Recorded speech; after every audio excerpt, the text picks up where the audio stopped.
You know, if you pause and look around you, really look around you, there are mysteries almost everywhere that we easily pass over during our normal daily lives. But watch a flock of birds weaving and turning in unison in the sky. Perfect synchronicity that says they have some instant communication system we don't understand. Same with a school of fish in the sea. How do they know to turn at exactly the right moment? From Los Angeles, Rafael Abramovitz, with a story about the incredible communication between the largest dolphins of the sea, the killer whales, and the day they applied their unique intelligence to a conspiracy against man. The killer whale. His beauty and precision is equaled only by his mystery. If the shark is the perfect killing machine, the killer whale is its worst nightmare. With cunning and brute force, he devours sharks, other whales, and anything else in his path. He has no predators and no equal. The killer whale's brain is the largest on Earth, and his intelligence is far beyond any other creature that swims. He's of the dolphin family, and dolphins are to their ocean neighbors what man is to other animals on land.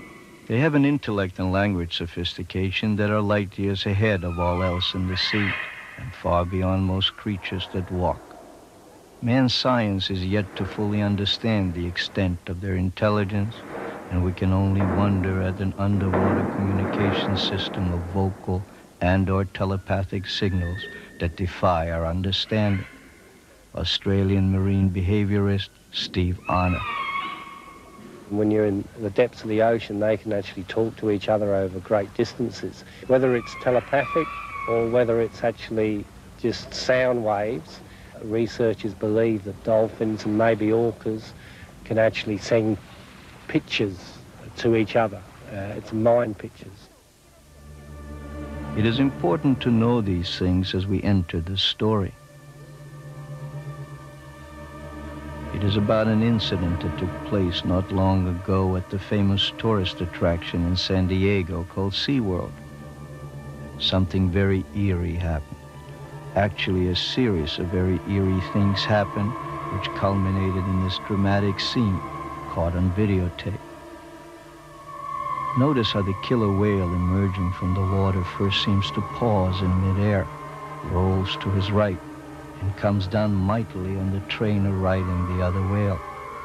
These are precision animals. They can do this act 1,000 times a year with their eyes closed. They don't make mistakes like that. The meat in this sandwich was John Sillick. To this day, Sillick looks back on 5 years of unanswered questions. The 16,000-pound Orky left him with a broken back, ribs, and pelvis, 2 broken legs, and internal injuries. Why did the perfect performer miss? Or did he hit his mark that day? As with most human crimes, the clues lie buried somewhere in the past, and we have to look for a reason, a motive. To find it, we have to go back several months earlier to another tourist attraction, one called Marineland, further north in California in Palos Verdes, a park that has since closed down. It was in Marineland that the greatest bull killer whale of our time once performed. He was called Orky. Please join with Marineland's trainers as Orky and Corky share with you a close-up look at the killer whale. Orky performed with his female mate, Corky, and for 20 years they were the superstars on which Marineland built its name.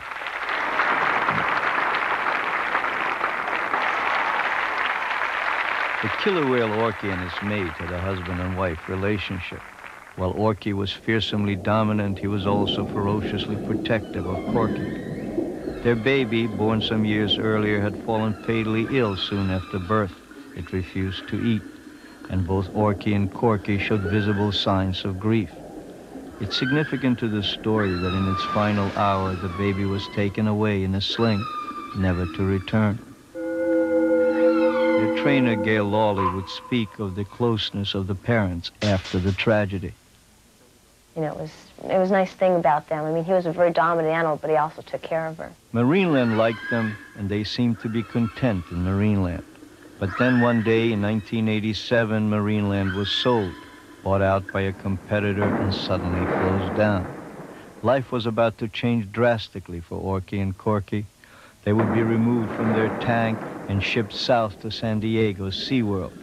To do that, they would have to be separated, and the trainers responsible for doing that were understandably nervous. The chances of there being a separation problem, if you will, when they are separated, of course, is very high. As they videotaped the removal that night, a strange calm seemed to come over Orky. He didn't fight. And he swam right up into the stretcher, and then he laid there. If Orky resented the disruption, he was keeping it within. Perhaps he was trying to reassure his mate. In fact, it was the female, Corky, who cut loose that night. Corky is just flipping out. She's trying to swim into the stretcher with him. She's going nuts. And he started doing a vocal that I've never heard before. Finally, Corky would submit, and the transfer would eventually be achieved.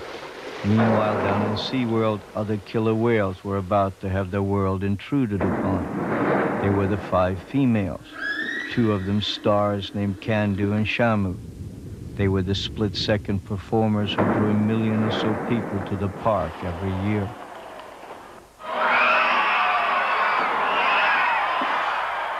In a few days, the arrival of Orky and Corky would change not only the housing arrangements for killer whales in SeaWorld, but the relationship structure of all the whales involved.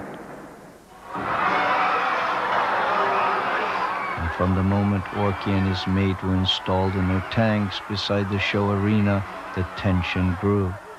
Trainer Jonathan Smith had sensed it. There was times that Shamu and Candu would go sit in front of the gate, you know, and watch Orky and Corky and Namu through the gate. And, you know, Orky being a male whale, I think sparked those 2 females' interest greatly. During the performances, there was more unfamiliar vocalizing between the whales.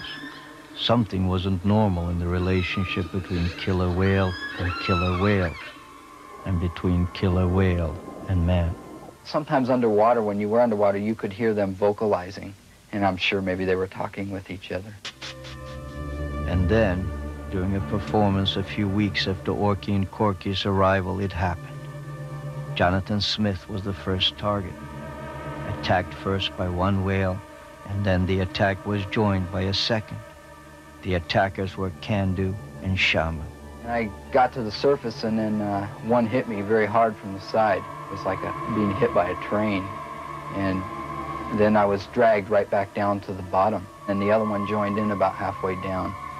And then they let me go again. I popped back up, and then they both came right back over me. One grabbed me around my legs, and one grabbed me around my chest and upper torso. Smith was rushed by ambulance to the hospital with a critically lacerated liver and severe internal injuries. He was lucky to live.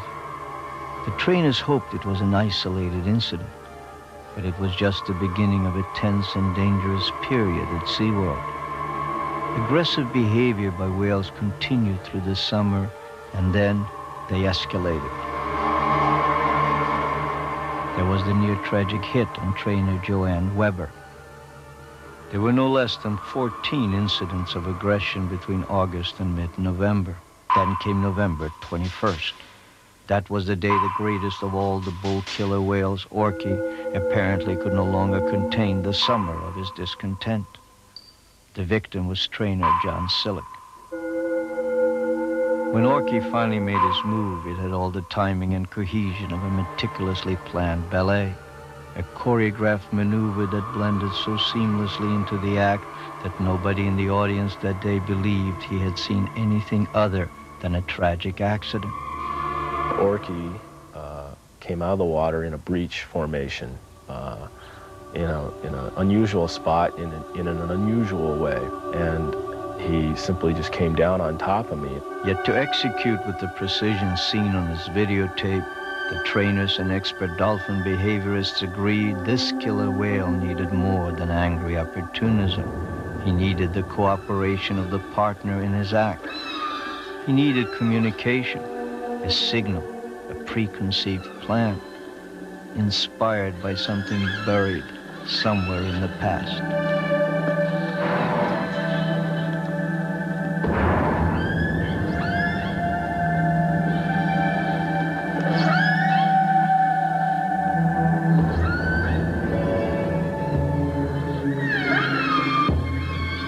In human legal terms, it's called